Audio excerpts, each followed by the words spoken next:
नमस्कार दोस्तों, आज हम बात करेंगे HMPV वायरस की। क्या है ये HMPV वायरस? क्या भारत में फिर से कोरोना वायरस की तरह कोई वायरस फैल रहा है?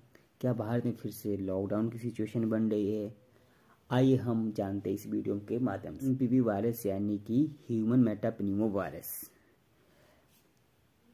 कोरोना वायरस के 5 साल बाद चाइना में फिर से एक नई बीमारी सामने आई है, जिसके वायरस का नाम है HMPV। अगर हम भारत की बात करें तो भारत में अभी तक इसके 8 मामले सामने आ चुके हैं।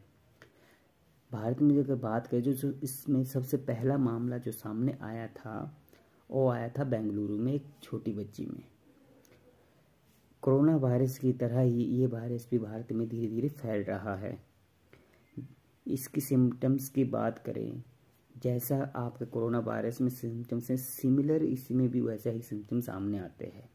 जैसे आपको खांसी लगना, छींके आना, नाक का बार बार बहना, सर्दी लगना, गले में खराश होना, दर्द होना, ये सारे HMPV वायरस के सिम्टम्स हैं। आप इसे आसानी से बच भी सकते हो। इसके लिए आपको कुछ प्रिकॉशन लेने पड़ेंगे।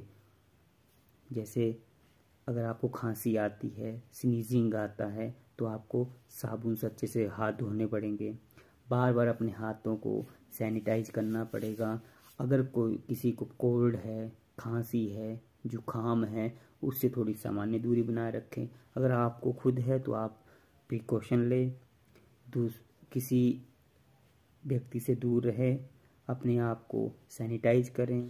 अगर बात की जाए भारत में लॉकडाउन की सिचुएशन की, तो ऐसा कोई सिचुएशन भारत में नहीं बन रही है।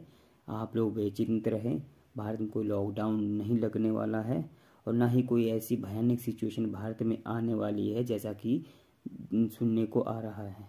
ठीक है, अगर इस बात की जाए तो मैक्सिमम जो सिम्टम्स जो आते हैं वो छोटे बच्चों और बुजुर्गों में आते हैं, या किसी की इम्यूनिटी थोड़ी स्ट्रॉन्ग ना हो उनमें ज़्यादातर मामले आ सकते हैं। तो ध्यान रहे बच्चे और बुजुर्गों को, अगर कोई किसी को खांसी जुकाम या बुखार है तो उनसे दूर रखें। ठीक है, और भारत में कोई ऐसी भयानक सिचुएशन नहीं आने वाली है। अगर किसी को ऐसा फ्लू ये फैलता है, HMPV फैलता है, तो मैक्सिमम केस में देखा गया है कि खुद ही ये सही हो जाता है, तो डरने की कोई बात नहीं है। धन्यवाद।